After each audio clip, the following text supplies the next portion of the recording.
pada momentum penandatanganan perjanjian kerjasama antara pemerintah Kabupaten Sorong dengan pihak Bank Papua terkait penyaluran dana kampung.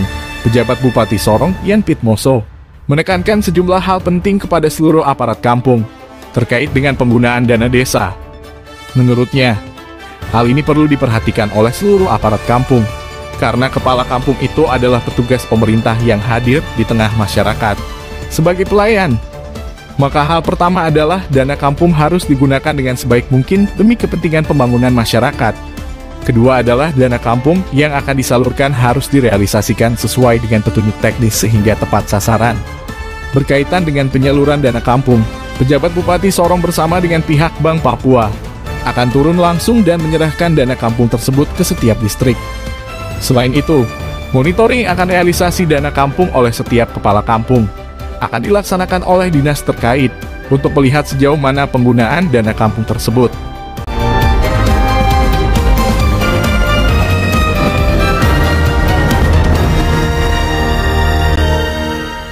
Jadi aparat kampung itu atau kepala kampung itu petugas negara, tugas pemerintah sebagai pelayan masyarakat.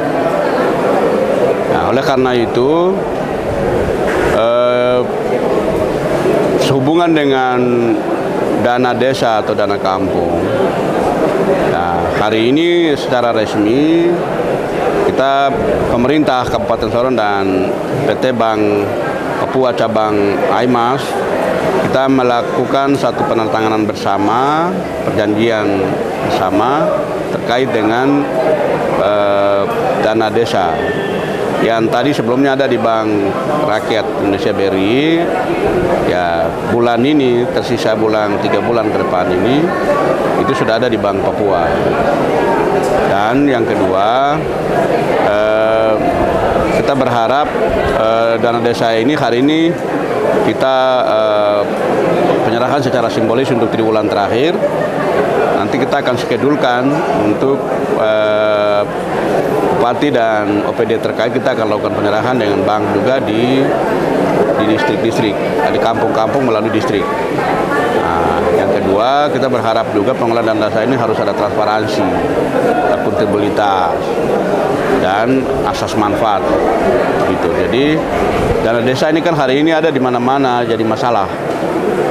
Nah, makanya demikian nanti pemerintah itu kan sudah punya juknis. Nah, juknis, tapi nanti masalah mekanisme penyalurannya, nanti Bank Papua juga bikin pedoman,